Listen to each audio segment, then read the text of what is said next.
Hey golfers, Jack Spencer here, Practical Golf for All. I haven't made a video for a little while because I haven't been playing golf. My knees are shot. I'm having them both replaced on September the 28th, so we'll see how that goes. I can still swing a little bit, I just can't walk very well. One thing I didn't touch upon enough, I think, in previous videos was releasing the golf club. You have to release the club for consistent and solid shots.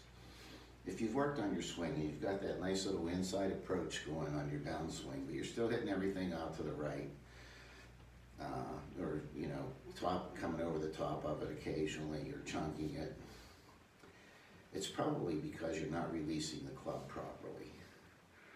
And this is something from my grandkids' little fake badminton set. But if you were hitting a topspin forehand in tennis, you would come in and then come up over it and like that, extend. Think about it, like your elbow's bent, come in and extend it.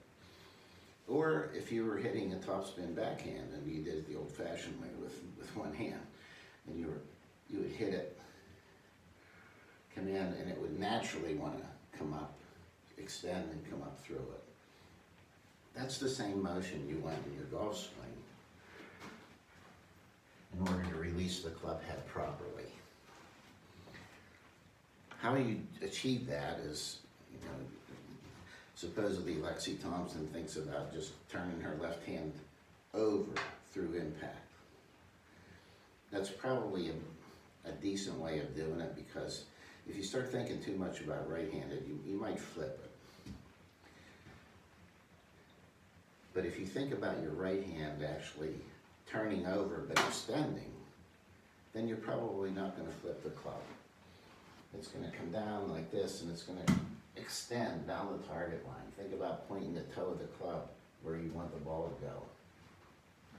And that will keep you from doing that.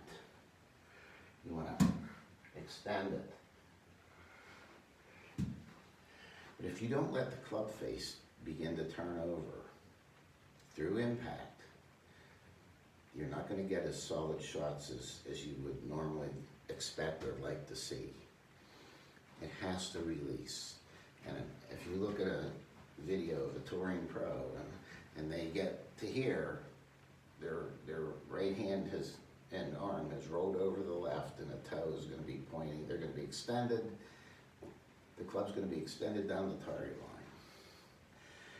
And that's what you need to do. You got to get away from this where everything's like too tight. And you want to make sure that it's extended. If you extend it, your weight's probably going to be over your front foot where you want it. If you flip it, you're probably going to be keeping, like, falling away from it or keeping too much weight on your back.